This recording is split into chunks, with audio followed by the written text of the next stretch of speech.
Karen's words dripped with venom as she sneered. "I told you this neighborhood has standards. Maybe next time you people will learn." And that night, her cruelty turned into fire as a black family. As home was reduced to ashes, flames licking the sky while the father stood powerless, holding his sobbing little girl who clutched the charred remains of her teddy bear. Her innocence broken by hatred, while neighbors gathered at the edge of the property, whispering cruelly. Some even laughing as if tragedy were entertainment, and Karen strutted past in designer sunglasses, her smirk cutting deeper than the smoke that still lingered, coldly saying, "Don't bother rebuilding. People like you never belong here." And though the father's hands trembled, his fist clenched, and rage burned in his eyes like the fire behind him, he swallowed his anger in silence because he knew this wasn't the time to fight. Yet Karen mistook his silence for weakness, believing she had destroyed not only his home, but his dignity as well, bragging days later at the HOA meeting to her circle of wealthy friends, sipping her wine like a queen holding court, laughing loudly as she declared, "Oh, I handled it.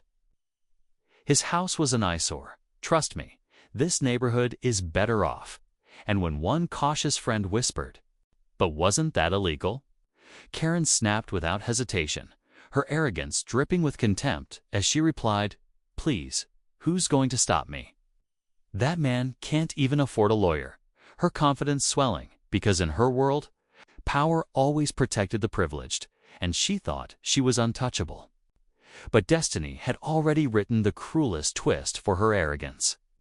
Because while she gloated, the man she mocked was not broken, he was preparing his rise, and just days later, he walked past the courthouse steps in a crisp black suit, his face calm, his stride firm, his silence filled with purpose. No longer the victim standing in ashes, but a man carrying the weight of justice on his shoulders.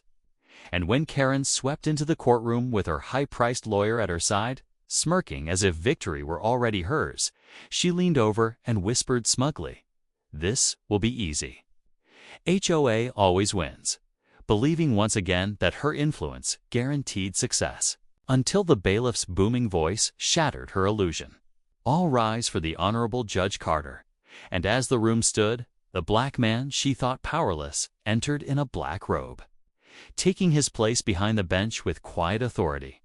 And in that instant, Karen's world shattered, her face draining of color, her lips trembling as she whispered to her lawyer in disbelief, No, it can't be him." But it was, and Judge Carter's calm, steady voice filled the courtroom as he said, "Mrs. Karen, I will be presiding over this case, and let me remind you in my courtroom, justice has no color."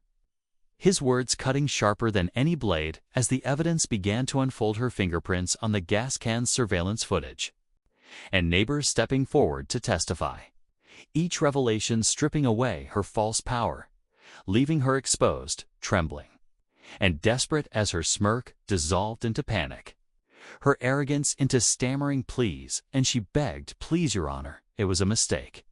I didn't mean for it to go this far. Please show mercy." But Judge Carter leaned forward, his voice no longer just calm, but filled with the weight of every tear his family had shed, saying, "Mercy. You showed none when you left my little girl homeless, when you destroyed a family's dream, when you laughed at our pain. Today, the law will speak for those you tried to silence." And with those words, the gavel slammed like thunder, the verdict sealing her fate, as officers closed in, cuffing Karen as she collapsed in screams, her empire of arrogance crumbling around her, while in the gallery his wife covered her mouth, tears of relief streaming down her face, and his daughter, clutching her teddy bear with wide, hopeful eyes, whispered softly, "Daddy, we got our home back." And Judge Carter, shedding the stern weight of the robe for a moment, stepped down from the bench, kneeling to wrap his arms around her as he whispered, "No one will ever take what's ours again," holding her close as Karen's cries echoed down the corridor, dragged away in disgrace. And in that moment, the world saw the truth that when hate tries to burn you down, justice will always rise from the ashes to build you back up, stronger than before, and that evil no matter how loud or arrogant, never wins in the end. So comment justice if you believe that the power of truth and love will always conquer cruelty.